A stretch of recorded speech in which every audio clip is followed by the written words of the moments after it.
Choose wisely. Holy Grail Toys is the ultimate destination for rare action figures, exclusive merch, and collector-grade drops. And now, taking pre-orders for the Bandito 112 scale action vehicle from Odd Frog Entertainment, releasing in 2026. You have chosen wisely. HolyGrailToys.com. The Sarlacc Digest, the long-running live-stream podcast digesting Star Wars topics for over 1,000 years. Join them for all the latest news, rumors, and theory crafting with none of the drama or the bull. Live every Wednesday at 8 p.m. Pacific Time on YouTube. And don't forget the Sarlacc Toy Chest, covering all the newest Star Wars toy releases and news from Hasbro, Hot Toys, Jakks Pacific, and more. Live every other Monday at 5:30 p.m. Pacific Time. Be there and keep it nerdy. PlasticNews.com. All the latest from Hollywood. Toys. Gaming. Comics. And anything pop culture. PlasticNews.com. Don't forget the IQ. PlasticNews.com.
Paging rad, airborne rad.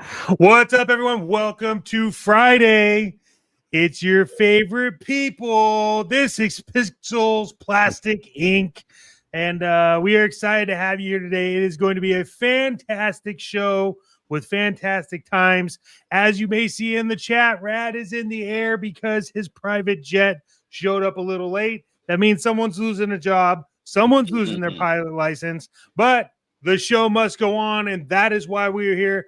I am Chet Maddox, along with the PhD of them all, Dr. Brentley and Alexander Storm.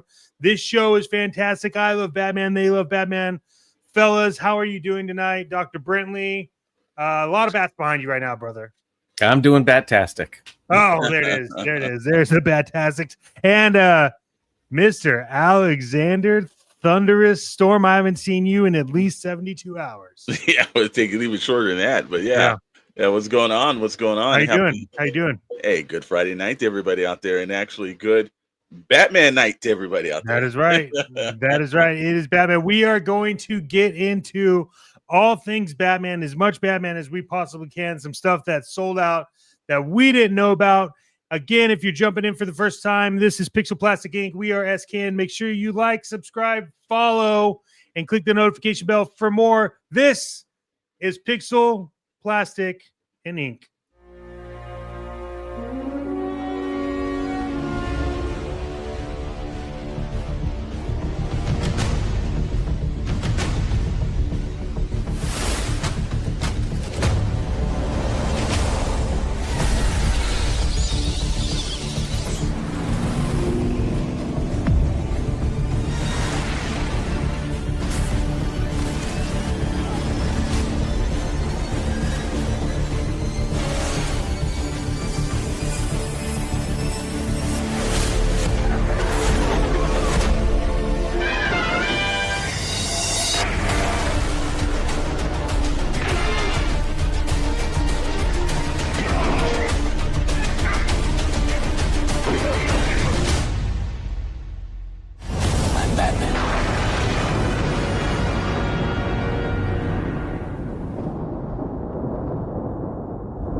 Yeah, you could tell. You could tell Steve is cooking with that. He is getting in there. Well, as always, we want to jump into this, but first we got to hit up the fan bag, Mr. Alexander Storm. What is happening over in the mailbox? We will hit it up first, as always. First, Commander Bly. Wow, this show sounds bat-tastic. Also, Batman is the best Batman movie. Fight me. I will fight you on that. Oh yeah, I'm gonna fight him on that. Yeah. Dark Moocher hitting us up for Friday night. Good evening. Hey, what's up, Dark Moocher? C's the director. What's up, everyone? What's going on and everything? We've got, again, you were saying that Rad is in the sky, so that's they're probably charging him $1,000 a second for that kind of thing. Yeah. And the Commander Bly's letting us know it's in the lab. Billionaire Rex, what is that? Pauldron and for a dude in Germany. Oh man, out there making the bucks, brother. Okay. Got to give you credit on that one. Got to give you credit. Yep, he's indeed, sir, from the Batwing. And straight off of their members only, that was today at 5:30 Pacific time.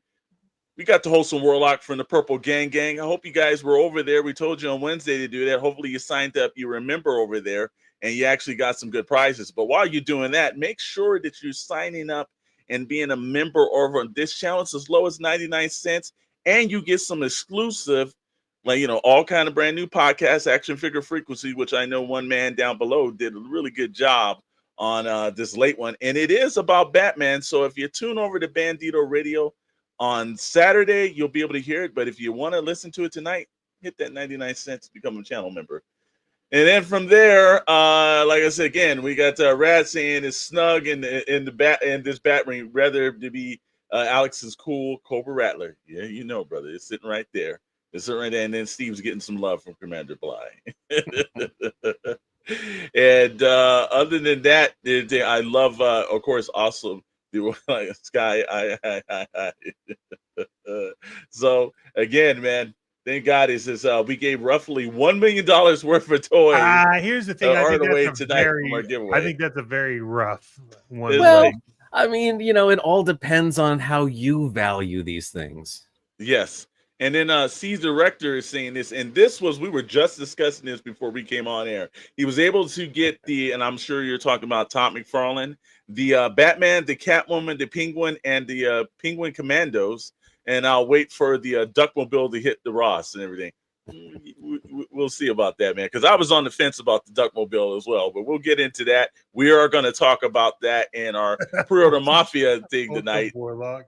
And yes, he says, I'm a licensed art appraiser. It checks out. Hey, art is. You can't argue once the facts are out there. You got to just go with it. So hey, man, it's all about the money. Or at least they know they're giving away good stuff over there, man. So if you didn't get over there, make sure you actually become a member over there as well. We definitely want to do that. And also, they do a great Saturday live stream at, I believe it's Wholesome. Put up the time in there because it's slipping my mind right now, brother. But I know they do a great live stream. I don't want to give out the wrong time, so I don't want to need to be corrected to chat. So let's put it up.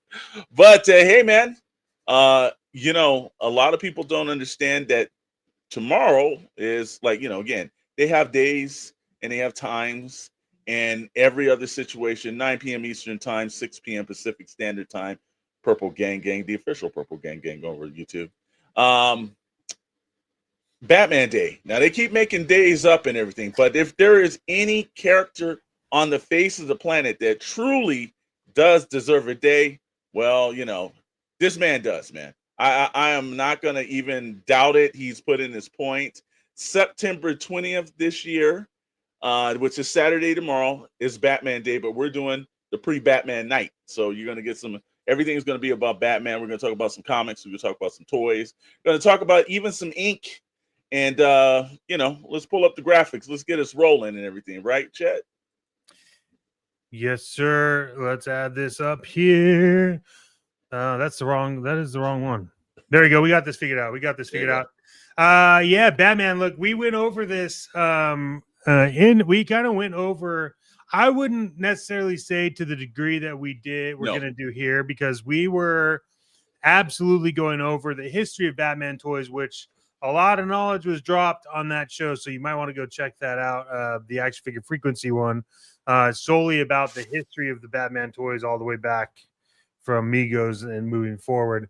But I do think as we get into this and we get into to Batman on the screen, we're gonna get into 66, 89 animated Batman v Superman, all of that stuff. So sit back, relax, and be active in the comments. We want to hear everything that one of the things I like to hear. One of the things that I really like is when this is why I think Batman deserves a day, because everybody has like their pinnacle Batman series, right? Like, Sure. whether it's animation or it's a movie or like TV show, whatever it was, something got everybody into Batman. So hopefully we're going to be able to get into that and touch on that for you tonight. And if we miss one, let us know. We are going to miss some of them. I mean, there's a lot that to go through Batman, but Mr. Alexander Storm, Batman Day, back to you, sir. Absolutely. Let's start the rolling with again Batman Day this Saturday. Just so in case we're going to repeat that over and over again. You're going to hit it time and time. It's like a broken record, but we're going to do it. But we're going to start it off with, look, a lot of people have their definitive point of what they think is Batman. I'm sure there's some people that will harken back to the 1940s, early 40s, late 30s version of it. I don't know if anybody's that old here that's going to actually do that tonight. But for mostly everyone, the general point is Batman 66. Adam West, Burt Ward. It was, if you remember, even the Green Hornet appeared and the great Bruce Lee. So, when you guys see this, and I know this is the definitive Batman, and funny thing about it, actually, those colors, keep those colors in mind because we're going to see these same colors start to reappear itself. But what's you guys' thought when you see and you think about Batman 66? Oh, I love it. This is my first introduction to Batman on any scale before I saw any comic books. I think even before the Saturday morning cartoons, it was my babysitter. In the afternoon, they replayed Batman and we watched it. It was probably a block of like an hour or two of episode after episode and absolutely loved it. Is this because I was so impactful for you? And for those that don't know, Joker's my absolute favorite villain. Yes. However, is Joker is Joker from Batman 66 like one of your favorite Jokers? Cesar Romero? Yeah. Mm-hmm. Yeah, like Cesar Romero, I think nailed it, but I'm always curious to see like how much people were impacted by him as Joker. Only a true Joker would put white makeup over his mustache. True, but he I think he embodied the because if you go back a little bit of a history and everything, it's about the clown that laughs was an old movie that they basically said that Bill Finger came up with the idea for the Joker. And when you look at Cesar Romero and you look at the actor, and I don't know the actor, so if one of the fact checkers right here actually put that in, they almost look identical from their look and the grin and everything else. They're very identical, so you can see the influence there. But yet Caesar had a tease with it. He wasn't like one of those, like, you weren't really kind of scared of him, but yet at the same time, he was menacing but comical. He did a great mixture of that. So when I think about the early definitives before we think about Nicholson or anybody else, that's the first guy that comes to mind. And I think there's some really rad McFarlane figures that represent him well as well. And I think also that moved over into the whole Super Friends thing as well too. So, just to get a little back on that. But no, I think Batman 66 is essential. I think if you're a fan of the Batman, it's one of those things where you can watch it on Saturday, entertain, get your bat shark repellent out. It's going to work for you. And also one of the best television cars ever made. Yes. And and Darth Moose says Batman has the best villains. It absolutely does. And see, the director says, even as a kid, I never liked the Batman 66 for anything. Did you buy any of those toys though, man? You know, Well, from we McFarlane. gotta be careful because he did talk about Jared Leto, and I'm trying to figure out if it's a joke or not. Yeah, well, you know, Jared is, well, he's the director, so that Jared Leto is on fire, and the Snyder cut, he was even more. I think he did a better job in the Snyder cut than I think when we saw him in Suicide Squad. So I will give that to you.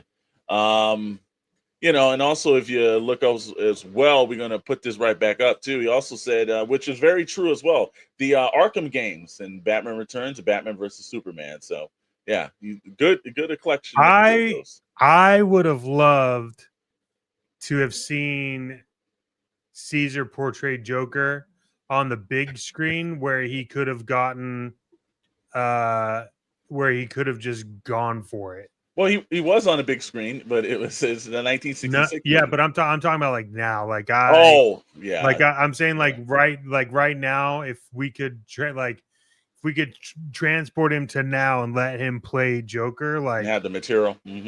I mean, come on, like you're I think that you'd be pushing real close to like Heath Ledger style. I think it would work extremely well, man. And then and of course, you guys might agree with you on that one. Batman 89. This is probably most people's introduction to Batman. This was an extravagant event. They had actually promoted this a year before. It had a Super Bowl commercial. If you don't remember, that bat symbol was every place.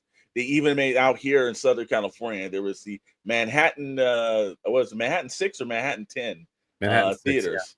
Yeah. Manhattan 6 theater. And they had made the entire front entrance look like the Batcave. And I saw it on June 23rd, 1989. I know the date. It was the first one in line. It was next to, like, I think Star Wars and Jaws. Batman 89 was like, I think, a huge event. It felt like it was like you had to see it or you were out on some kind of joke that no one else knew about, Yeah, so 89 Batman. So I had been watching like 66 and some like cartoon stuff, but like 89 Batman was one of my first real movies that like left an impression on me. Yeah. And I have loved it ever since. Yes. I think it's the best Batsuit, hands down. I know it sucks because he can't move his head, but like honestly, like there's so much about that. 89 Batman and 92 is even better. Yeah. So look, this movie was so impactful in my life. Yes. And I will give credit to, there's a trifecta that happens every now and then where, you have a good film, you have a director that actually nails it, and then you have a damn good soundtrack to go with it. And no one can deny that Prince and Danny Elfman tore it up. Yeah, it's so good. It's right there. So good. But we're also like, you got to think Michael Keaton. I remember when people said, "Hey, it was Michael Keaton," the world erupted. It was like, this is crap and this is going to be bad. And then you saw Michael Keaton, he's pretty good. But what nailed it though was Jack Nicholson. Jack Nicholson gave you a Joker that you didn't think you were going to get, but you always remember.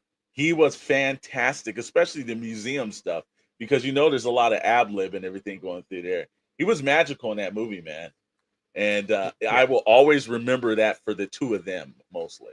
Well, it was so much darker than people were expecting because the majority of America and the world only knew the 66 show, right? Yeah. So they thought Batman is silly, goofy, and then they go in to see this, and it was very much like a psychological drama, with some action bits here and there. And I actually prefer Batman Returns as a movie, but this had to set it up and be serious, people take it seriously.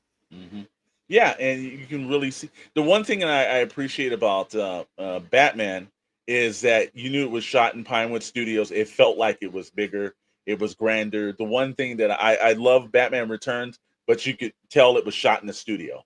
It didn't have the same outward kind of feel that Gotham had in the first one, which I more than understand. You're going to downscale some things, but the Batmobile in that movie is the iconic. Look, these designers do something that's extremely right.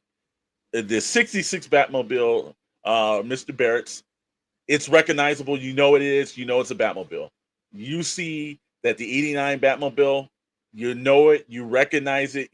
Like the car is as big as a character as the actual Batman itself. And those two films, 66 TV show and the film, and then 89, they do the car justice, man. You know, I have to say, so far, pretty much every single version of Batman has done a great Batmobile to go along with it. I can't really think of one where I was like, oh, that Batmobile sucks. Yeah, true.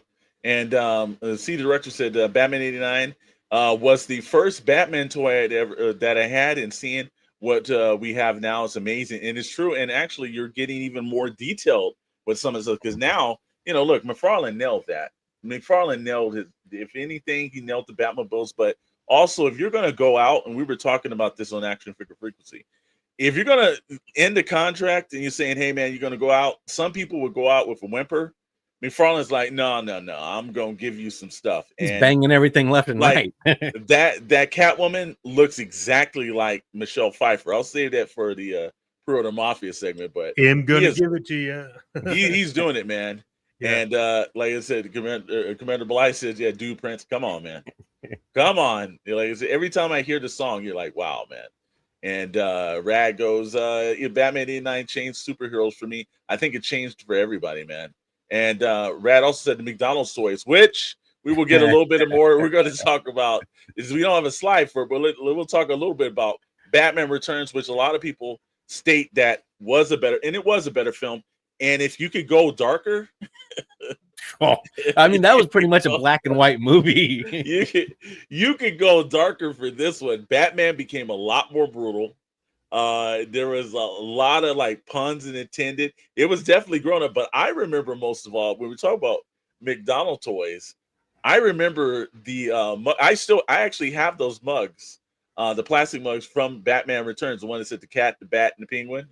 And then they also, if you remember too, they had the tops that glowed in the dark, which I have as well. So I remember that. But the unfortunate people, ones, come on, how cute was it? There was a little Catwoman with a purple car and had a little tail on it. Exactly. Everybody was extremely happy when they were sitting in the theater. But the one person that wasn't was the executives at McDonald's, because that was one of those things where it's like, you talking about you made a terrible mistake. Oh, you made a terrible mistake with that, man. I can guarantee you that was one of the processes that was happening on that, man. Yeah, what's that green goo coming out of his mouth? We have to sell these to kids. Quick. Not just that too. I remember the politician pen scenario, or there was some stuff that movie was. It was an adult movie. It was. Entendre. Batman Returns was so dark that McDonald's removed it from the Happy Meal for being so controversial. Yes, they did. And actually, he also lets you know that the Catwoman sold out in 4 minutes on Amazon, and so I had it in my cart, and today, and they removed it. Shaking my head. Yep. We'll talk about that, but I think Batman Returns. Look, Batman was killing people because he was. They killed a beauty pageant queen. There's a lot of stuff about that movie that took it up a notch, but Batman puts a bomb in a guy's pants and throws him in the sewer. Exactly. I still think though it is like it just showed Tim Burton maturing as a director. I think Christopher Walken was fantastic. He was a villain, yet he didn't have to be in makeup or anything, but he was essentially a very good villain. Michelle Pfeiffer did a great job. I think it's like if you are not into the 89 Batman and you thought it was maybe a little long or something, and then try Batman Returns for your taste, because I'm sure that will actually bring you a different one. And poor Bob. Yeah, Bob didn't fare too well in that first movie. Bob Gunn. Yeah. Your boss ever asked you for your gun, don't give it to him. But he did have better music. Yep, true. Hey, so In Batman Returns, I absolutely love the Susie and the Banshees song that was also written by Danny Elfman. Yes. So, Yeah. it's good music all Talented. around in those first two.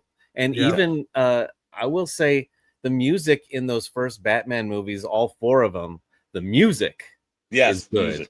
Music. That's where the last two stop being good. Yeah, we're gonna hit the time machine and kind of skip through some stuff to get to one that people say is probably the quintessential version of Batman that everyone remembers, and I've rarely heard a person ever say that they did not like this. So in chat, if you didn't, let us know.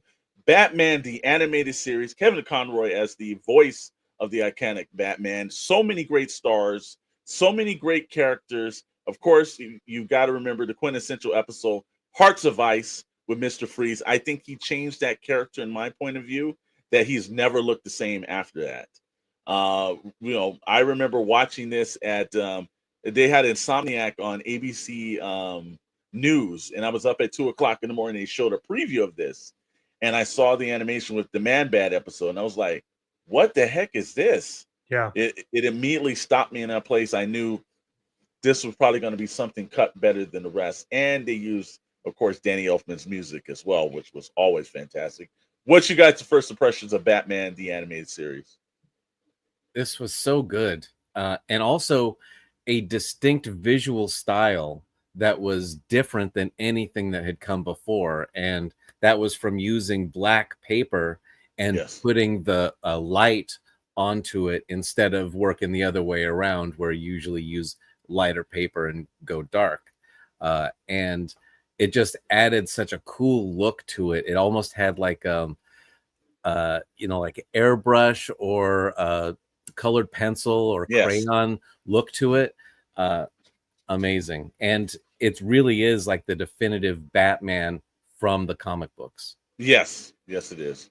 What do you think, Mr. Maddox? I mean, this is this just goes to like my point about DC. Like their theatrical releases, live action stuff is pretty good. Yes. But their animated stuff has always hit the way that it should. And I'll just say this now, the animated series is one of my favorite series, but my absolute favorite animation that they do is Batman Beyond. Yeah, that's also series after series. I think even if you dive as deep into some of the Justice League stuff as well, they just know how to do great animation, and some of the actual made to direct animated shows or animated movies are really good if you've got HBO Max or something. Well, and those are DC great. is not afraid to go dark. I mean, these are a very adult animated stories. It's they make a distinction between the stuff for kids and then the regular like superhero stuff. It's pretty much all the Batman is very dark, very adult. Some of them are even R-rated. So, and C Direct says, I like how the animated series had the same music coming after school to watch it at 4 p.m. Yeah, it was a great series, man, and I think that it still is enduring. Here's one that's controversial. It goes up and down. I'm gonna start off to saying I thought he did a great job. I thought he was kind of like robbed of never having a solo Batman movie. But I think when I think quintessential Batman's on the screen, Ben Affleck and his older, grittier Batman, that's how I think of Batman. And it just seems to me that I think he got shortchanged, man. Yeah, I mean, I don't think it's controversial. I think Ben Affleck I think Ben Affleck was a good Batman and Bruce Wayne. I think he played both parts. I think he's believable in both parts. And that's really what I've had an issue with on some Batman films is like, does it work as Bruce Wayne and Batman? Could you see this happening? And I think that there's not very many of them that do, but I think that he was one of the ones that did it. And I also feel like he wanted to take it somewhere where they didn't want it to go. Yeah. And I think that I mean, because you also know that Ben Affleck in this movie, like, that's not a muscle costume, by the way. No, that's 100% bulk. Like, he legitimately like went in, dove into the role and bulked up, and that was just a tight costume on him. But they may have had some areas for like accents, but that was what he looked like for that movie. Yeah. So See, the director's going to actually agree with you. Ben Affleck was awesome, but it's a shame he never got his own film. Is absolutely, I think it's one of the missed opportunities that I think they could have had if he did the Flash and all these other subpart characters. It would have been nice. It was. It should have been right after the Man of Steel movie, because you can still do Batman versus Superman at the same way that they did it. You just now would have the knowledge of who Batman is instead of just meeting him at, in the destruction of Metropolis. Absolutely. We'll throw this in. We got thank you, Chet, or actually Chris. Chris Rad. Who should play Bruce if they do a Kingdom Come? I think you get Affleck back. I think you're going to give me a Kingdom Come version of it. I think you go back to him because he's going to be the right candidate for that age and that look. Yeah. Oh, yeah. That would be really good, just because he's one of the guys that never had a chance really to expand more. Michael Keaton did get that chance. It was in a shitty movie, but he did get that chance. Yeah. And see the director said, and his Batmobile, which personally, that was one of the highlights at the end of McFarlane's run. He actually was able to give his fans that, and I can't wait till it gets here myself. Also, he said, I've found it difficult to like Batfleck because really did not like the Snyder movies. Yeah, that's why I said that when I was talking, Chet, it's controversial. A lot of people just have just a bad taste in their mouth about the Snyder cuts, and I thought Zach did a good job. And if I would beg to differ. If you haven't seen the director's cut of Batman versus Superman, it's better than the theatrical cut because there's a lot of things he slashed out. Snyder does one thing, and I think he has to improve on. I think sometimes he runs his movies a little longer than it should, and I think that's where he loses fans at sometimes. So it was also much darker than we thought it was dark before. This was like pitch dark, and not a lot of fun, especially when across town you've got Marvel going on, which is all jokey light comedies. Yes. I think it's a great balance, and I think it helps too. So, and I think if you're trying to compare the Snyderverse to the Marvel films, that's where it always runs into fans. One's different from the other. Yeah. You've got to respect it for being what it is, and you can't expect it to compare it to something else. So I think that's always a problem we do in fandom. From there, this one is, look, it's up and down. I got to say, Robert Pattinson, when I heard that, I was like, I don't know if that guy can play Batman. It didn't make sense to me. But the movie had some highs and it had some lows. Look, I think the high was that was a bitchin' Batmobile.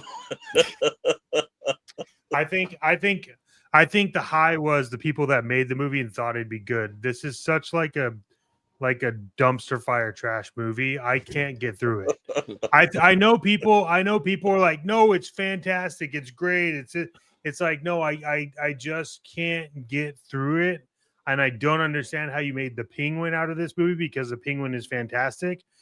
But this movie is trash, and they took it to the recycling bin. So now we get to see the plastic bottle version on part 2. Well, Commander Bly said, I just love the Batman. And see the director saying the Batman and Robert are not my Batman. That car belongs in a Fast saga. Well, he's not lying about that. If Torino would have jumped out of that thing, I would have been like, yep. It would not surprise me. But it is that chase scene. They do a good job in Batman films to give the car its moment to shine. And it did. And it was like, I gotta push back on Moocher here. Okay. Where he says the Batman was True Detective comic version. It was great. Okay. No, because randomly in the opening scene, some dude's uncle was a carpenter and knew all about the murder weapon. So it's not Detective Comics. It's just not like The Dark Knight is more of a detective comics meets like crime drama thriller movie, and that's why it's the best Batman movie ever made. Well, Rad says Chet just hates emu Batman. Yeah, I do hate emo Batman. And every time when I tried to watch this film, all I was thinking was like, oh man, is he gonna become like a vampire? Like, what's gonna happen? But well, that's why he's at night. He sparkles during the day. Yeah, I'm still gonna watch Batman Part 2 Recycle Bottle, but I don't think it's gonna be. I don't know. And I don't C know. Director says a bunch of stuff that I've heard from the sentiment for fans. Warner Brothers said no to Ben Affleck, but yes to Patterson, and I will not disagree with you on that. And Bly does say Chet hates Nirvana confirmed. you ever say that ever again, I will be extremely pissed off. The only problem with that runtime is about an hour too long. Yeah, look, that's the only problem. I think if they made the Batman movie about 20 minutes, it would have been great. Look, hands down, Colin Farrell shocked the crap out of everybody. So Man knows how to act, but yet he was unrecognizable. You did not know that was Colin Farrell, accent-wise and look. I think that, Batman's detective skills need a little work because there was a lot of things. I understand they were trying to say he was year one detective, but a lot of things he didn't really kind of figure things out. Things kind of happened to him. And, from there, I think that Jeffrey Wright was a great Commissioner Gordon. So I think they got some stuff right with the acting and everything. They've got an opportunity to too. Also, the question with future Batman actors is who is Gunn going to cast? And that is the thing that sits fandom on their stomach at night. What I love about this question is we won't have to worry about it if Skydance buys them. We can just go back to regular people casting Batman. We'll see. Well, just to let you know that the Batman 2 is in production. Script has been done. Robert Pattinson confirmed that he read it. Matt Reeves had finished it. They're saying production in 2026. There is a rumor that says that Mr. Freeze will be in this movie, and they're speaking to a certain Breaking Bad actor for Mr. Freeze. So I'm telling you, it's called Plastic Bottle. Dude, in every possible way. We know Chet doesn't see hope in Batman 2, but Dr. Brentley, do you see hope coming in Batman? Well, look, I always see hope ahead because you can see what you did wrong in the first one and make corrections. That's what they did in the first Batman, and they in Batman Returns, they fixed the suit a little bit. They fixed the action a little bit. They tightened things up a little. This they have the chance to fix everything about it because I did not really like the Batman just because he's supposed to be the world's greatest detective and he was an idiot. And that's not something that is, well, he's going to learn to be smart later on. No, Bruce Wayne is a smart guy. There's a reason, to get to this point, he has to know a lot of stuff. He's becoming a detective. He should have this knowledge.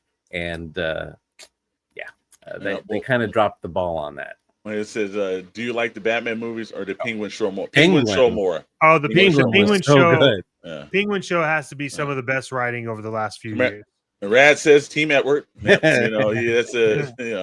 like Dr. Bentley knows all about that. Well, first of all, this is perfect opportunity. So Man Bat should be Taylor Lautner, the werewolf. Exactly. C Director said, I hope that WB is sold to Paramount so they can cancel the Batman 2. Yeah, I said it. Well, they better buy it quick.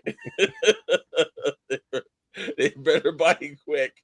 And then also it said they said that the villain in the next one, as a villain will never be revealed on any other film. So it could be Man Bat. Look, they've got a lot of things they can do, but I think the challenge of it is the one aspect about it is that Robert Pattinson has some ups and downs. He's had some movies where they said, wow, he can act. I don't think he acted well in this movie at all. And that could be, we've seen it happen before with like Hayden Christensen and George Lucas. Was it Matt Reeves that had that performance in Stoic? Or was it that Patterson didn't bring it? Because the one thing we did hear is that Patterson refused to work out and he was extremely, and he looked underweight, man. He looked like you could see his resistance. He just never looked like he was bulked up to be Batman and do the things he was doing. So we've got to see. He's got to come back with more dedication than he did the first film. I will say that. To be fair, Michael Keaton was not real bulked up. Yeah, but see, Michael Keaton it looked like at least he was Batman in that suit. This guy looked like he had like a Halloween costume on and that top cow. I'm like, how's he holding that thing on? The only thing worse than this bat suit was Superman's costume in the new Superman. Yeah. The one that didn't fit. Captain Underpants. Yeah. Maybe it's the youthful side of me that allows me to enjoy new things. I'll have to work on being more grumpy. Definitely will be and everything. Chet just wants Crypto and Batman too. Oh no, I think you'll have him walk out the theater for that one. I will throw the popcorn bucket. And see, the director is going into the bucket of the comics and everything. Watch the villain be the Condiment King. If it's a Condiment King, I'm gonna hope James Gunn would do that. I will. That's absolutely. I can see it. Here's the thing. And it would be John Cena. If it's a Condiment King, see, we're sending you a T-shirt.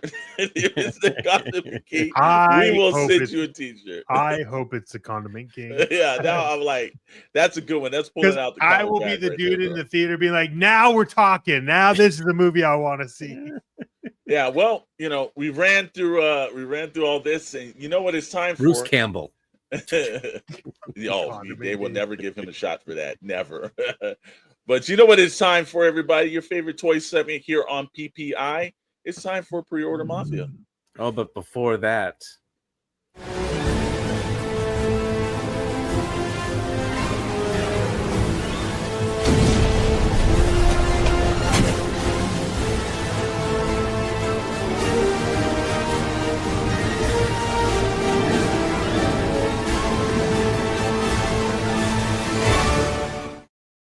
Just so everybody knows where they are. Now, we can go into.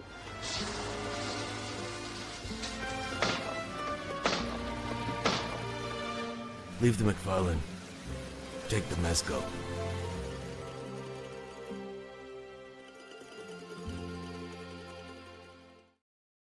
All right. Oh, man. Didn't change the McFarlane. Yeah, there you go. But yeah, especially tonight.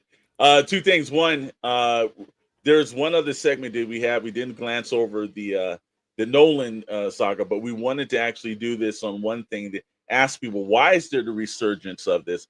You know the rules and everything. They're right on the screen. You watch it frequently and everything. Chet, but if they haven't tuned into us into the first time, what is the rules of Pre-Order Mafia? You got 3 rules you got to live by. You got to live by the made figure. It's one that you are going to pre-order. You think everyone else should pre-order. And if they don't, they're probably missing out on something cool.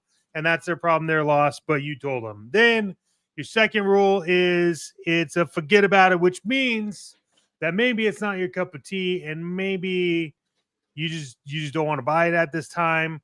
But you do think it is one that people should buy if they're into it. And then you have, number 3, which is needs to sleep with the fishes. And that obviously means that they need to sleep with the fishes because it is a trashy dumpster fire of a figure.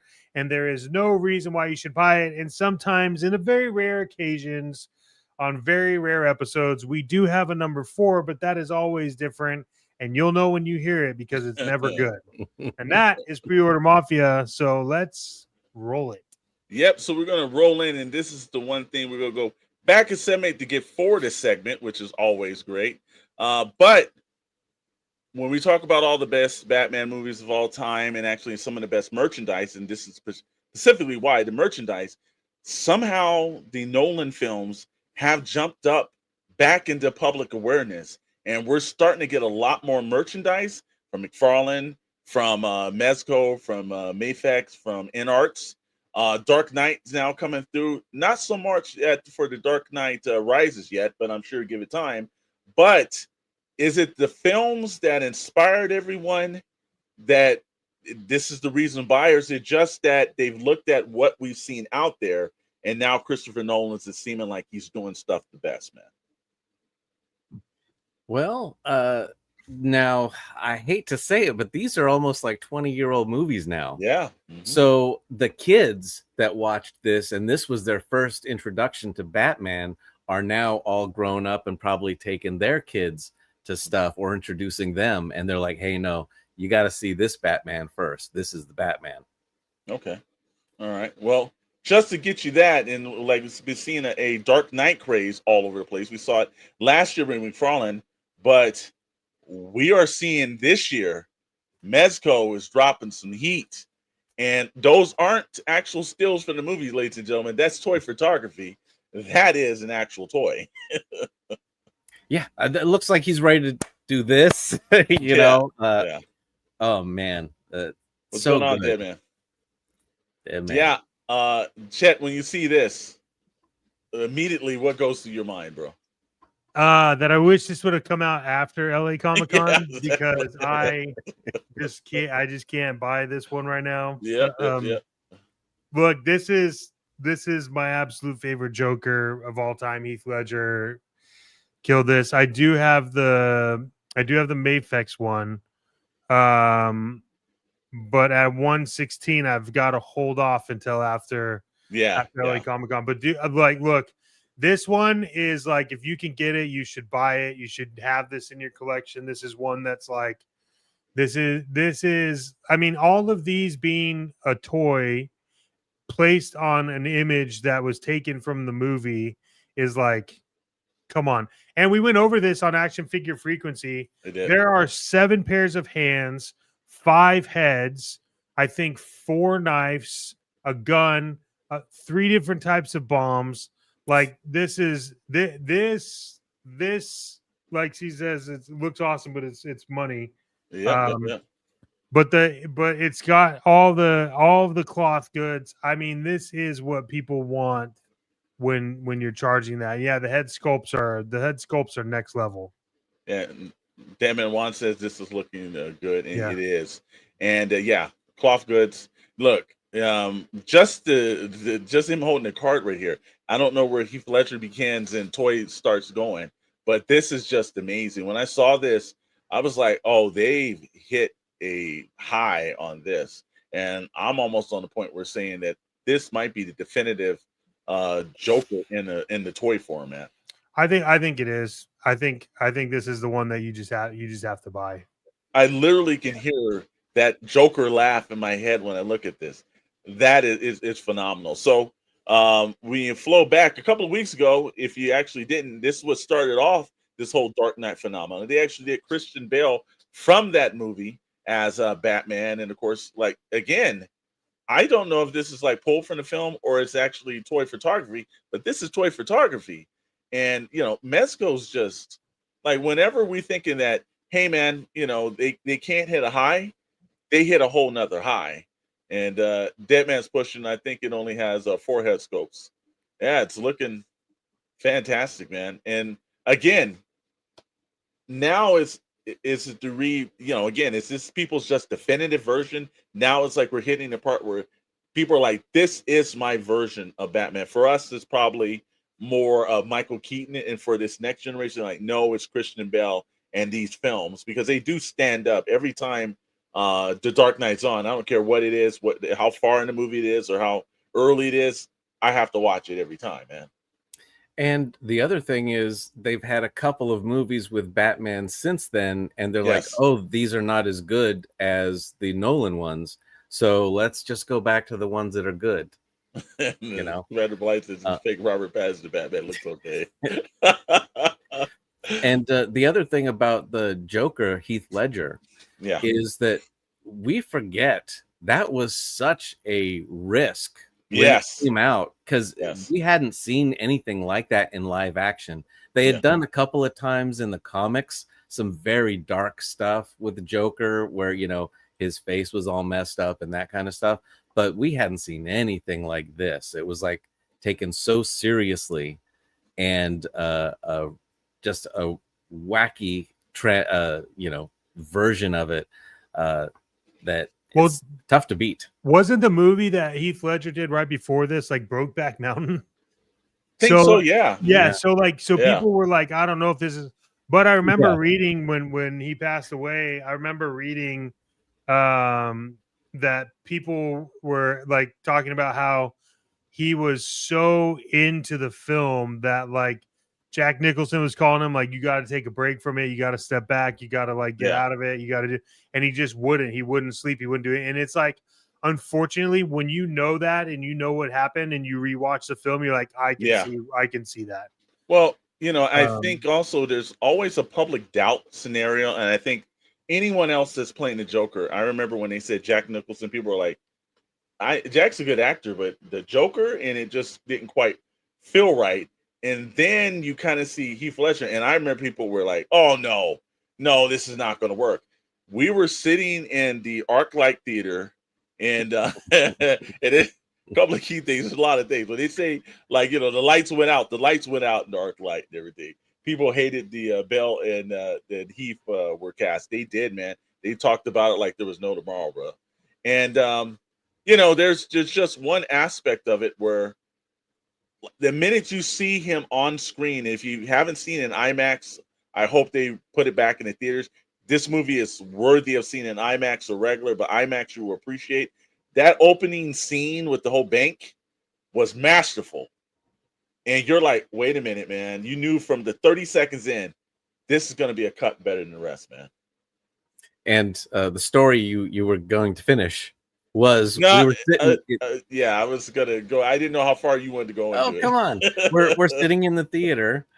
Joker is on screen, I think, for only the second time in the movie, and all of a sudden the fire alarm goes off. So there's flashing lights. Yes. They stop the movie, and not one person got up out of their seats. It's like, no. You start that movie, we're gonna burn in this bitch. Yeah. And I will tell you one aspect too that really sucked. It was a midnight movie. I had to go to work at 5 a.m. And when they put us back in the theater, they started the movie from the beginning. I literally had to leave that theater, go directly to work, and then work a 14-hour shift. I remember seeing this. I remember seeing this film in IMAX at Irvine Spectrum. Michael Caine was scared when he first saw him make. Yeah. I remember seeing this film in IMAX at Irvine Spectrum because it was like the biggest IMAX screen that you could get, and it was so good that I was like, when is the next film? And I just went and bought a ticket and went right back around and stood in line to go watch it again. Yeah, it was because I knew I had missed a bunch of things. Because when this film opens up on IMAX and you're in an actual IMAX theater, like stadium seating, giant theater, and you could take advantage of the IMAX screen, that opening scene, it's unreal. It's amazing. And like I said, Bane was great. I wish the film was a bit better. And like I said, Deadman says, I still think Bell was a bad casting. Okay. And let's see, the director said Bane was a good Batman, but bad Bruce. Val Kilmer was an awesome Bruce Wayne. I think, that's the one thing, God rest his soul. I think Kilmer gets a little bit of a little slight because he was the first guy in the Joe Schumacher stage. But, there was a lot of excitement going into that. And I remember like McDonald's actually were able to score their Frosty mugs again. So that would help them. But I think fandom kind of hurt by trying to kid it up a little bit. But did Val Kilmer's bat suit have nipples, or was that just George Clooney? It was I think it was it Kilmer's? I think it was Clooney. I think it was Clooney had the nipples all around. They had some stuff, so but and then also let's see what it said was if only popcorn buckets were a thing back then. Well, they kind of were, but not in that same way, not as spectacular was. And Deadman says Kilmer was like a Batman. I think he said on heroin. And actually we've been corrected right here. Commander Bly knows that. Yeah, Clooney was a nipple. I just couldn't remember if it transferred over to Val Kilmer. Yeah, no, because that was when they completely went off the rails and they started showing like the close-ups of the bat ass and the bat crotch and then the bat nips, you know, as he's suiting up. It's like, wait, this is not an important part. Well, you never know for some people. Well, if it's But Catwoman, you wouldn't have complained. but you know, that's what it said. So again, you know, if you haven't checked it in a while, hey, you know, tune in and watch The Dark Knight. I can tell you that. Bat Yeah, balls. I saw that too. I'm not and of course, this is where it gets us the decentered part and everything. It's like that. Well, I think you know why, Steve. Yeah, I think Yeah, of course. Rad's a little brave when he's not on film here. Bat Yeah, fat. exactly. 1,000 feet. So from there, Hot Toys dropped their kind of little surprise this week. And if you're a fan of the Batman and the Arkham Knights, then this is one that hits you. Look, I didn't even know this was actually a figure because the way it looks like painted artwork. I'm not a huge fan of Hot Toys. I appreciate the look, but it's just the style up too quick that I just can't get a hold of, man. What do you think about it, Chet? I think it's cool. It's a cool suit. I'm not. I appreciate Hot Toys, especially for like photography purposes. But you know, like it's just, you know, it's just not in my wheelhouse. It's not something I would put on a shelf. But yeah, this is a awesome sculpt. Yeah.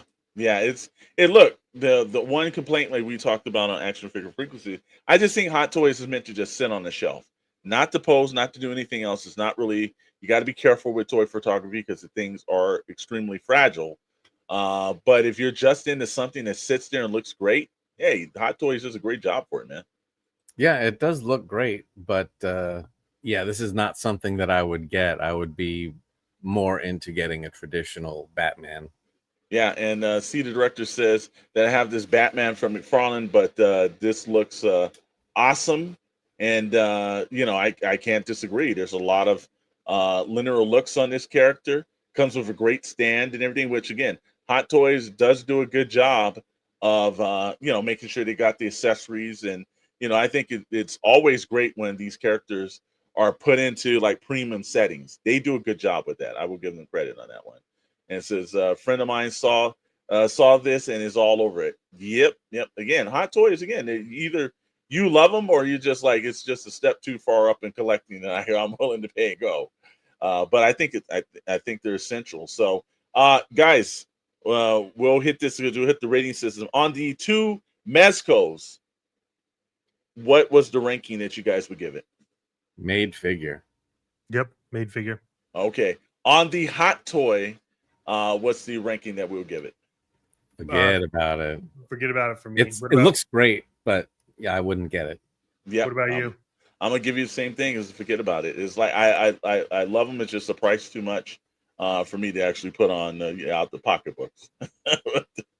I would say, but it's great. But now here's the thing that everybody's talking about, and see, the director was talking about this. And look, again, I say it's not how you start; it's all about how you finish.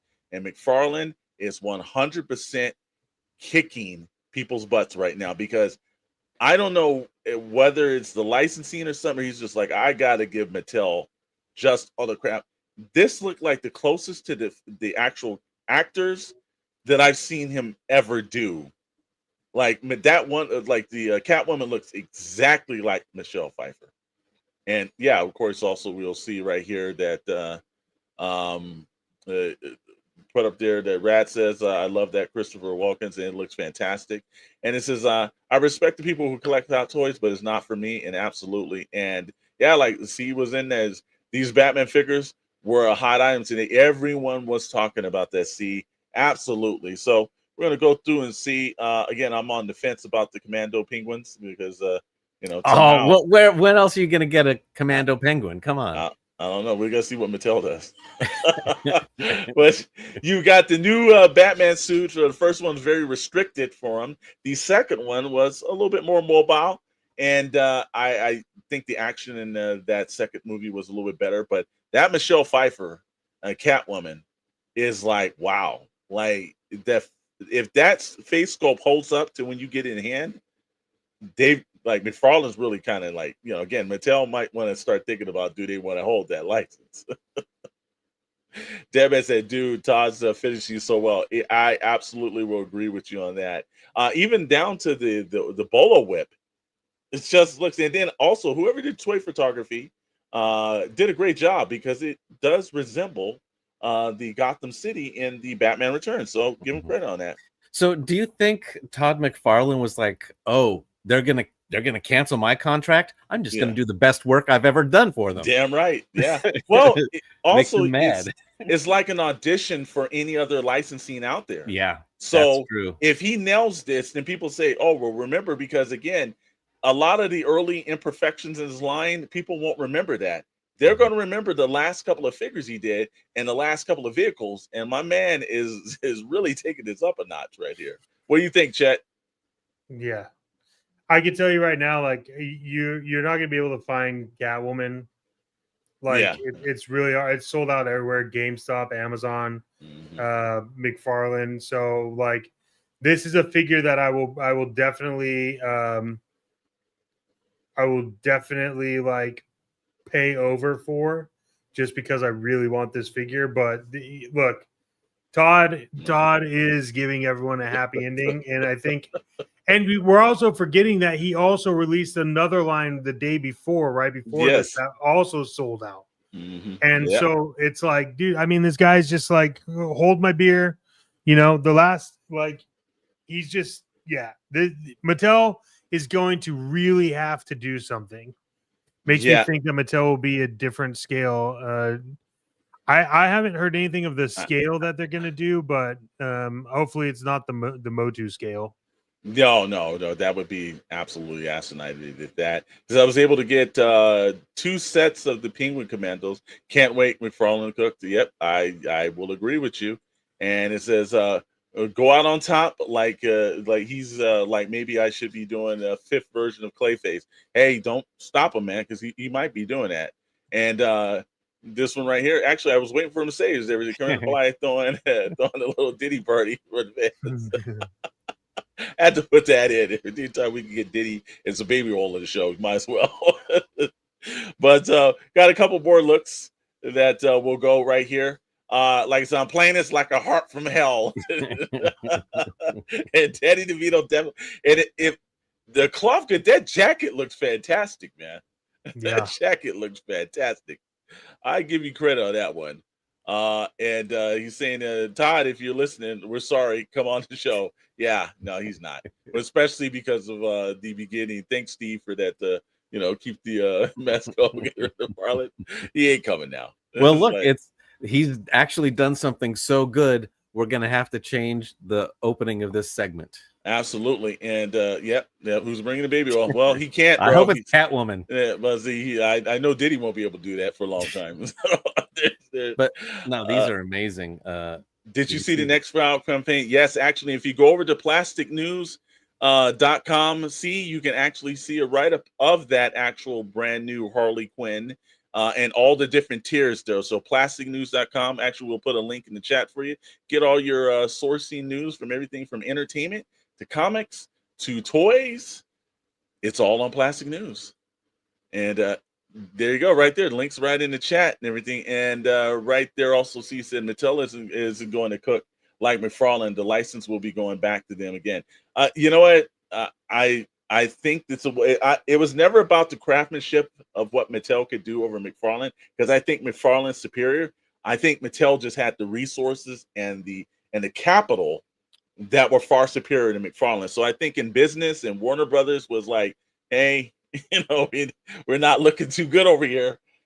It was a money grab. It wasn't because McFarlane wasn't producing good stuff. So, I more than agree with you. But we've got we got Max with the Christopher Walken character, and then Danny DeVito as the which was also transformative because he was in a lot of makeup and everything in the film, but he did a great job, top hat and all. So you got any Victorian versions of any kind of toy photography, you'd be good in that as well. Then we jump into something that I think is absolutely I am on the fence because every bit of me screams that I just want this Duckmobile with the big one. It's so ridiculous that you almost have to have it. Yeah. And within every situation, man, I think it works. and then also the Commando pink ones. Which, look again, I loved how the little mind control hats and everything. Which technically, isn't that like that looks like a little tinfoil hat actually? So that makes it even funnier. But yeah, like I said again, and we know that the pre-order for this the Duckmobile is GameStop exclusive. So I don't know if anyone out there is actually was able to secure that. Let us know in the comments. I mean, Chet, I can't even find it on GameStop. McFarlane was not superior in the first 3 years of the multiverse figures, but boy, yeah, he ended. And Deadman Juan saying yes, this the Duckmobile is it's like yeah, you want that. And Chris is saying that yeah, Alex wants the 1/4 scale duck to put next to his thing. Look, man, it's because it was such a ridiculous car, but it worked in the movie. I don't, it's like you were laughing up until the point like that got a little speed in that. Hey, he was able to go upstairs in this thing. Yeah, they said some of the McFarlane stores exclusive are now appearing at Ross. The Duckmobile will be on there soon. So all right, that's another prediction right there. We'll see if we get a Notre Dame situation over the summer if that's going to happen. But you know that see, the director already gave you his shirt size, right? Yeah, don't worry. I'm sure we're gonna get it. And like I said, is like, will Jeep owners put this on their dash? I don't know about that. Yeah, probably. but look, again, it's all how you finish, man. I give McFarlane his credit. He's done a fantastic job with the end of his routine. He went out with grace. Most people would have just dialed it home and said, "Hey, the heck with you." He's like, no, I'm going for every bit of the pocketbooks of everybody out there. I'm giving everybody something they want. So, bravo to you, McFarlane. I will say all of these items are made figures. I would purchase all of them if we weren't massively purchasing the LA Comic Con experience. What do you say, Dr. Brentley? Oh, yes, definitely. I would get the entire line of this. It's amazing. It all looks fantastic. What do you think about this, Mr. Maddox? Yeah, I mean, the difference of McFarlane like 4 months ago to what he's been doing now is just like, I mean, look, it's crazy. It's really good. Yeah. So this is a line. Look, even like we said, even the lineup he released yesterday, was fantastic. And then this happened. I'm just like, yeah, man, I don't know. It's great. These are all made figures. I think that you should get them all. Some are forget about it. It's when I was a kid. You made this out of cardboard. So yeah. There you go. And I have to say the paint application on this is amazing. If the actual toy looks like this, I don't know, that looks very difficult to Here's the thing. pull off. Is there a speaker in this? No, not in the toy, right? It just looks like it on the front. Yeah, I don't think. Well, I think he just took the liberty to actually do what was done in the movie, but I don't think there's a speaker in it though, because it didn't say there was any lights and sounds, and I don't think it's like it will turn on and everything. And no, C director actually hits us and said, no speaker, just movie accurate. So so look, I can't find it on GameStop. So yeah, see if you got a link over at GameStop. If you pick that up, shoot it over in the chat, because it could be just at the point it's sold out. They do a good job of pulling things up and down from their site on GameStop. So maybe they just ran on quantities. Give it usually a day or two, because GameStop constantly puts stuff up. So that might work. And it says that would be awesome if it has a speaker. Where's the customizers at? And yeah, he's absolutely right. Like I could see somebody doing that.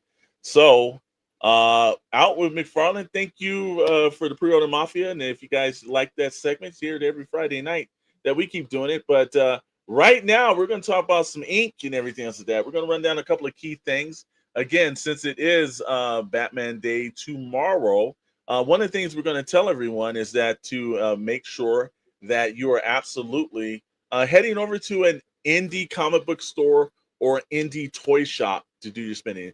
try to avoid some of the big retailers and everything, because look, we're trying to get more people in the shops. The shops are hurting right now. If you can stop in and, like I said, purchase a couple of books, if you're into the new Batman series or anything else out there, stop in. There's a lot of great deals and everything they're doing, and they're trying to make it big, but also some of the indie toys, because it's hard to compete with the Walmarts and Targets and the Amazon. So, let's make it a point where, for Batman Day, we're giving the little small guys a point, because that's what Batman does. He uplifts the little guys. So as we get the because like I said, again, it's tomorrow right there, and it says celebrating Batman's Day. Be like Batman, be a hero, support small businesses. And we will hit it on. Last week, this was the biggest item that was hitting all over the place. Batman issue 1, volume 4. If you go over to plasticnews.com, you can see an actual review over there. If you're on the SKN Shadow Knows Network, we have a video review of this same issue. Again, you can hear all our reviews. I'm not going to go too much in there. I will say that if you did not pick up the blind bag of this is going to be your absolute hardest thing to track down from this, because for some strange reason, they did a blind bag of this and they didn't do a lot of supplies. And day one, this stuff was kind of like selling out. We got kind of lucky. There was a guy in San Diego that had 2, and we got them for like cover price. But and then some of the shops were doing a couple of things you should watch themselves on. Some shops were actually opening these and checking the ratio. So But yeah, they want to see if they got the good one in there, so they didn't help themselves from this, man. They could have done a little bit better on it. I will say that. Speaking of that, did either of you get any good variant in your blind bag? Well, here's the thing. I will show you right now. I got the standard edition that I went down and got, and everything was great. And then we had the blind bag. Look, I am a purist, like the death of Superman. I don't even know how he died or something, because I never opened it. And the same thing. The same thing. I heard the guy Doomsday might have done it, but I heard he died. I don't know. Yeah, but I didn't open up my blind bag version. I just, I'm a comic purist. I just kind of don't do that kind of stuff. So, Mr. Maddox, did you open up yours? No, I've been thinking about it though. I did not open it because I plan to hit up my local collectibles comic shop. That's good. You need to. There you go. I've been thinking about opening it because I am curious what it is, but the problem, the issue is like, I really look. The more and more I went and reread the book, and like it is good. I think the reason why it's doing so well is it's Matt Fraction, and now people just know him from TV. Yeah. So I think well, look, Jorge Jimenez is a great artist, and a lot of people follow him from Batman and Robin. He knows how to draw the character. It looks good. It's again. Well, that's what I'm saying is like the team though is like I think this team is close to Snyder Capullo. I can't say that. I think it is from a not from like a perspective of knowing comics, but from a public's perspective. Mm-hmm. Like people knew Snyder, they knew Capullo, and then this one they know Fraction, and then Jimenez's art is just driving the story. Yeah. So I mean, look, it's fun. It is fun. It is fun. And see, director, any freebies at the comic shop for Batman's Day? There are some. You got to check with your local comic store in Florida, sir. I don't know what, but I know a couple out here in California are doing. There's a couple of different Batman ratios that they sent for some of the Hush Jim Lee series, the Hush 2 series. So I know a couple of them out here are kind of like raffling that away, and there's some oversized versions that I know they put out where they have the artist editions. So they do have some stuff that's going on, but check your local shop because those guys are doing a good job trying to get people in. And Commander Bly said this, and we hit that curse. We can't wait to get the new Red Hood comic. Well, you better start digging. Like the Mines of Minota, that's going to be tough, brother. Yeah. I think people have already burned enough of those. We've got the Jorge Jimenez cover on the other side right there. You're looking at Jim Lee's version of the cover with the entire Bat family on it. And we'll just go through and show. Like, again, one thing Jorge Jimenez has done, the artist on the book, is he's spread out. It seems panoramic. It's very huge. And like we were talking about the Adam West colors, these colors, they're starting to be some throwback colors. And you know what? I'm not mad at it. I actually kind of like these colors. They work extremely well. I always liked the blue and the gray. That was my first comic book look at Batman. Mm-hmm. You know, when I think about this, I start thinking about like Jerry Bingham's Son of the Demon Mm-hmm. and that whole kind of look. That's where it reminds you, or like Neil Adams Yeah. and his run with Denny O'Neil. That's like I think the quintessential version of Batman. I like the suit. I like the throwbackness. I like the new Batmobile. That works. Also like the Commander Bly says SKN recognizes the Batman as the best Batman film. $1.99, sir. For $1.99, I'll say that. Sure, Batman was the best. They did a wide view of, like I said, of Gotham City, which looks fantastic because RDC doesn't cheat you on the visuals. And again, like I was stating in the review, I like what they kind of did with Batman's tech. And again, you've got to see the new Batmobile. But again, you know, it's one of those aspects. Oh, Rad is we getting right into it. It says Chet. Oh man, that is said $1.99. I hope I don't have to see this guy at LA Comic Con. And Commander Blythe said, "Clip that. We will. We will send a personal message over with you. With all of us saying that for you, Commander Blythe." So again, a lot of great stuff they've done to this. You know, great artwork and everything else like that. You know, it makes it feel like it's a #1 issue when you're just the excitement and the buzz on it. So I think DC got what they wanted to. It was the #1 book last week, so that worked out. But you know what? Since we're still in ink and everything else like that, and we're gonna say hello to Forbidden Panels. What's up? Hi guys. What's going on, man? What up? Hey. When we're throwing it through, this dropped this week, and look, I was extremely hesitant. I was like, do these characters work together? Yet, as I'm looking at this, and actually as I've gone through and flipped through the book, yeah, they do. And Greg Capullo, actually, I think that was a little bit better than his Wolverine run he did earlier this year. I think he pulled this off. Look, he knows how to draw Batman. He's done a far superior job. But his Deadpool, I think the last time I remember doing it, but Deadpool was when he was first on X-Force before he moved over to Spawn. So it's been a while, but he did this well, man. I think the colorist on it was great as well. He had some ink. I think this is one of those things where it was action packed and was fun, and the writer didn't do the quintessential Deadpool kind of over talks the scenario. So I think that's where it worked. We also look at some more of these preview books. Again, Capullo just knows how to do big events, big scenarios.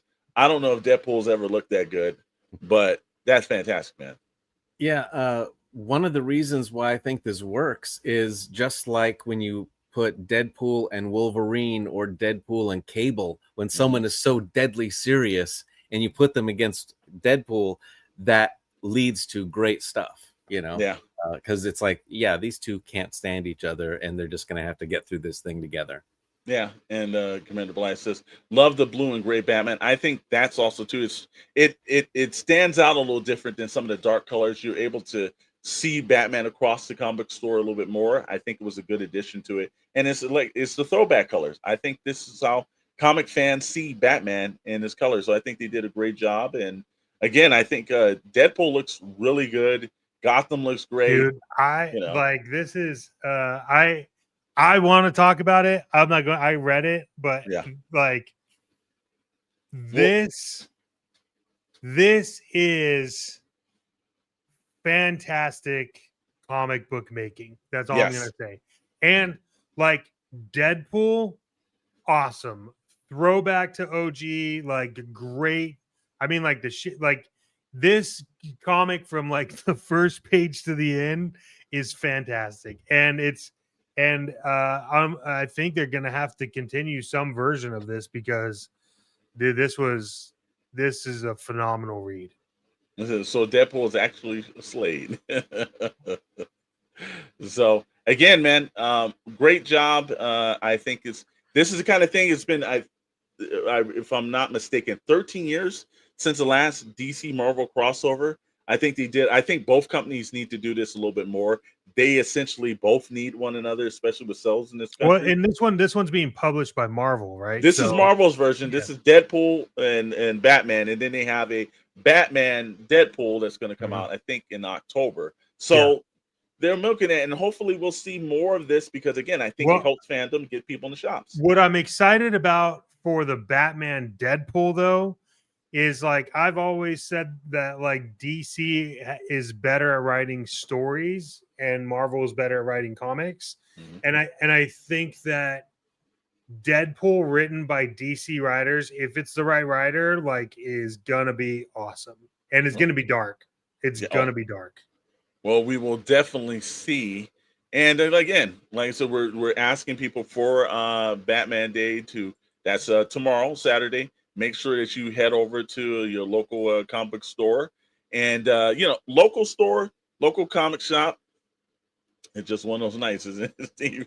But we'll pull this up and we'll start running some of this stuff that's coming up because we're getting to the end of the show, gentlemen. And we got some upcoming events coming, and we want to let everybody know. First of all, you made it this far out. Make sure that you are actually subscribing, liking, and commenting. We've got a bunch of comments tonight, and need to see that Deadpool versus Deathstroke and everything. Don't worry, they probably will do that too. Though that would be an actual good book too. That's a good suggestion, Bly. But if you are in the Los Angeles area next weekend, the 26th through the 28th, then you definitely need to stop by LA Comic Con and make sure that you're able to see our crew over there. We will be there again, 26th through the 28th. And we got some things. Chet, what's the stuff that we're running down at this convention? Oh man, LA Comic Con is gonna be fantastic. So as many of you know, we have a bunch of partners that we work with from Legions Magazine, Vonner Studios, Odd Frog Entertainment, Advent Comics, which, by the way, when you go to your local comic shop this weekend, tell them to start stocking Advent Comics. There's some great comics there. SKN is going to be there. There is a lot of unforeseen surprises that are going to be happening, but you can catch all of that live at booth 810 next weekend. It's gonna be great. It's actually the launch of the Potbelly Panda crew from everyone over at Vault 9 and Odd Frog and Vonner, and everyone's been involved in this, and it's a fantastic project. We're really excited about it. We're actually going to have a surprise showing of something that Odd Frog has been working on. And Vonner hasn't even told us yet, but he has surprises that he is going to be bringing. And so we are really excited to be showcasing everything that the talent is. Mr. Bly says, guys, the plane ticket you sent me still has arrived. Better send another. Well, if it's arrived, we don't need to send another one. Oh, hasn't. Got it. Yeah, look, I think there's a lot that's going on. Everyone's going to have a chance and opportunity to see the powerhouse that is behind the group. And we're actually, one thing we haven't mentioned is the Sarlacc guys will be there with us as well. Yes, they're going to be there, kind of walking around, getting the lay of the land. They'll be joining us on our live. We Lord willing, the Wi-Fi doesn't suck. We will be live streaming Friday. And so our schedule is going to be a little crazy. Wednesday, we might actually start early for Toy Box Chronicles, just because we have to then get ready to then go to LA to start getting everything ready for LA Comic Con. And then Friday, we're definitely going to be going on earlier because we have to live stream from the convention. Next Friday, 6:30. Next Friday, 6:30 instead of 7. It is going to be. It's going to be awesome. But hey, if you're on the East Coast. There is Joe Atlanta. There is going to be representation there. Vonner's actually going to be coast to coast. He's the host with the coast to coast and the most. We do have some unfortunate news. There was some things that happened with Uru Toys. So if you were going there to check out the Night Wolf, unfortunately, Uru Toys will not be able to make it. However, a lot of other people. A lot of other people and members of the group will be there as well. It's a fantastic show as always. I went there last year. It was great. Forbidden Fan says those guys suck. And then, hey, look, October 9th through the 12th, New York Comic Con.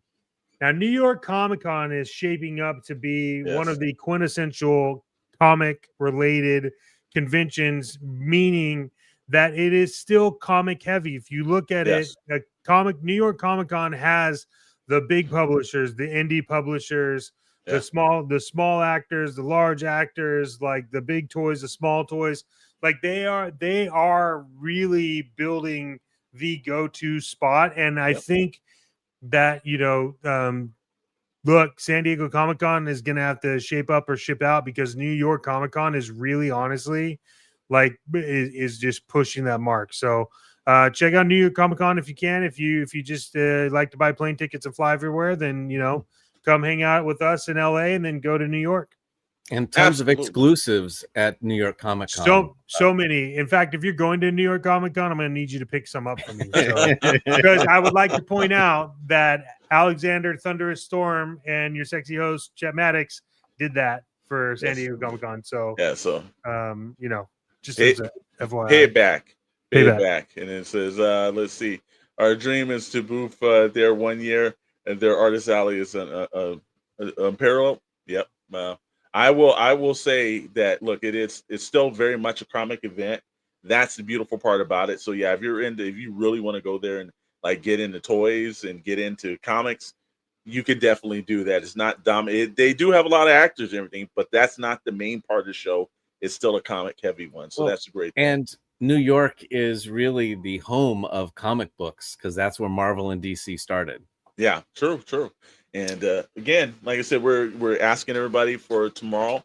If your Batman Day gets in, go to some local comic book stores in the area, give them some patron, then head over to find a local comic toy store, and just pop in there and just see, because all the independent guys, we have to kind of uplift them, because it is a little harder times and the big conglomerates have been taking them over. So that's our ask for you guys.